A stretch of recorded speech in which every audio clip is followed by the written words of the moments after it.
one of my recent videos, I mentioned the Republic of Consciousness Prize, which is based in the UK. And a piece of that video that I actually ended up cutting out, I mentioned how much I wish a prize like that existed in the US, where I live. Well, guess what? The Republic of Consciousness Prize has launched a US and Canada branch.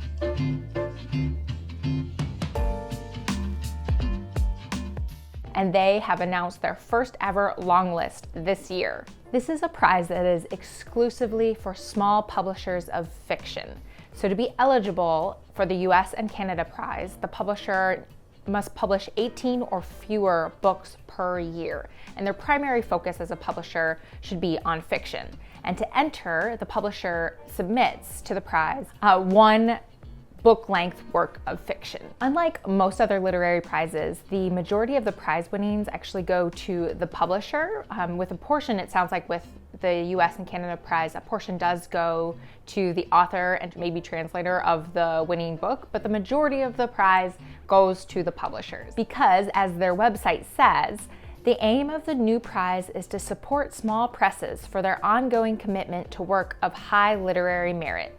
Most often, it is the small publishers who take the largest creative and financial risks, and yet, in a purely financial sense, they are least able to do so. The prize winnings are intended to help support those publishers take those literary risks. On January 24th, the prize judges announced their long list for the US and Canada prize, and I have most of those titles here to share with you. But first, my name is Sarah, and I love to read books from independent publishers and then come here on YouTube to talk about them. If you also love hunting for under-the-radar books to read, then you are in the right place, my friend. So without further ado, here is the long list.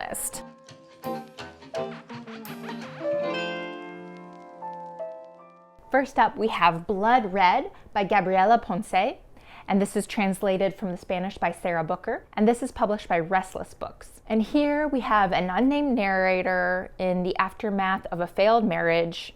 It's a stream of consciousness style. There's apparently an affair with a man who lives in a mossy cave, and lots and lots and lots and lots of blood. Gabriela Ponce is an Ecuadorian writer, and this is her, I believe, her first novel to appear in English, and it was originally published in 2019. Then we have Family Album, a collection of stories by Gabriela Alemán, and this is translated from Spanish by Dick Cluster and Mary Ellen Feiweger. This is published by City Lights Books, and this is described as hugely entertaining short stories set in Alemán's home of Ecuador.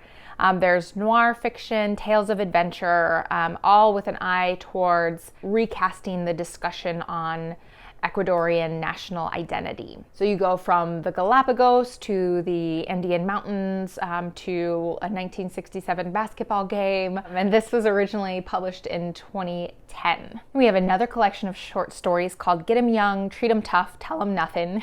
Love that title, by Robin McLean, and this is published by And Other Stories. And these short stories are described as dark, profane, and hilarious, which all the best things in life are. These are stories told from the eternal battlefront that is the United States. From Alaska to Missouri, from sea to shining sea. These are snapshots of the political, racial, and sexual undercurrents that are roiling in contemporary American society. Next up, we have God's Children Are Little Broken Things, and this is published by A Public Space Books. This is the debut short story collection from Nigerian author Arinze Ifakandu, and these stories are described as 9 stories of queer male intimacy that depict what it means to be gay in contemporary Nigerian society. And in Publisher Weekly's review, they say, an understated style reflects the characters' tendency to avoid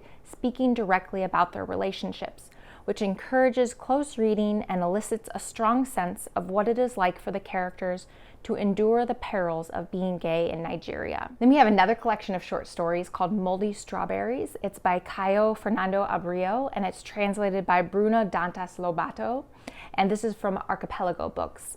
And these are 18 stories in this tiny book. And it's set in 1980s, late 1970s, 1980s in Brazil, in a Brazil that's grappling with the onset of the AIDS crisis and also with a stifling military dictatorship. And this is a new translation of a 1982 collection. The author passed away in 1994, so this is a new translation of his work. Then we have New Animal by Ella Baxter. This is published by $2 Radio. This is the one book on the list that I have finished and read. I read it last summer. This is a novel about a young woman named Amelia Aurelia, whose family owns a funeral home in Australia, and Amelia is a cosmetic mortician.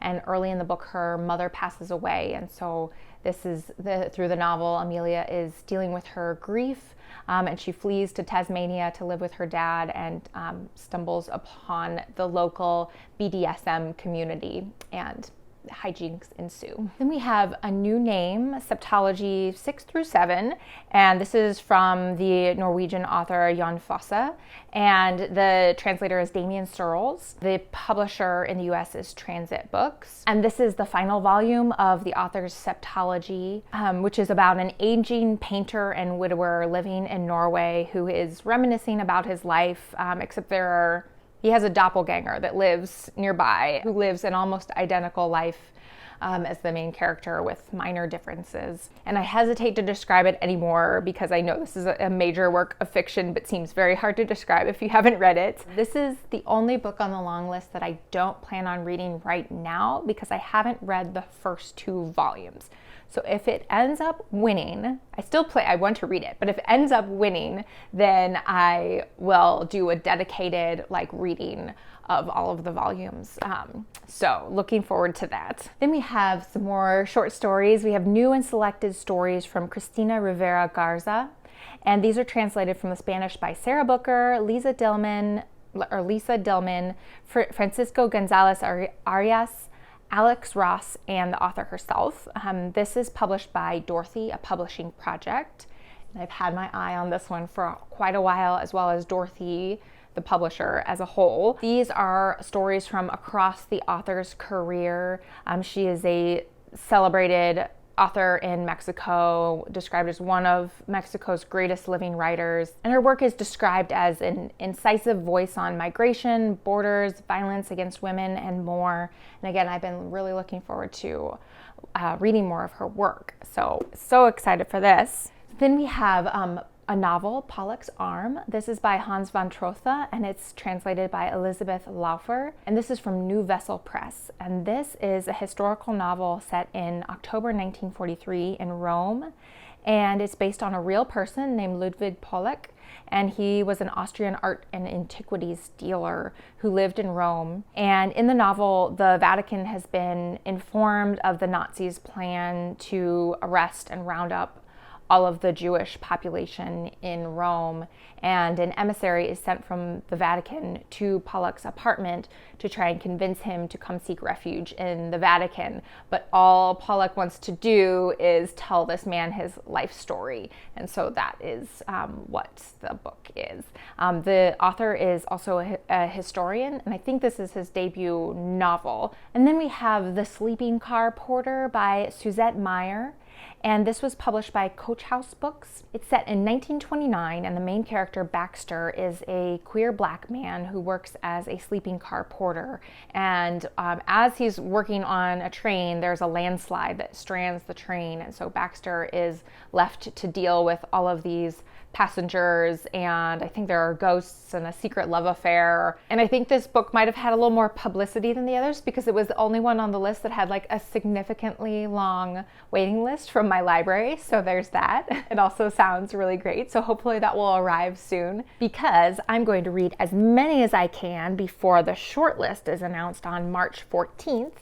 And then the winner is going to be announced on March 28th. So I hope you will help me spread the word about this prize and these great books by hitting the like button and maybe joining me and reading a few of them. The prize judges are also hosting a virtual event on March 1st, talking with the authors and the translators and the publishers. So I'll leave a link to the prize's website below so you can go find out more details if you're interested. In the meantime, happy reading. Thanks so much for watching. Bye!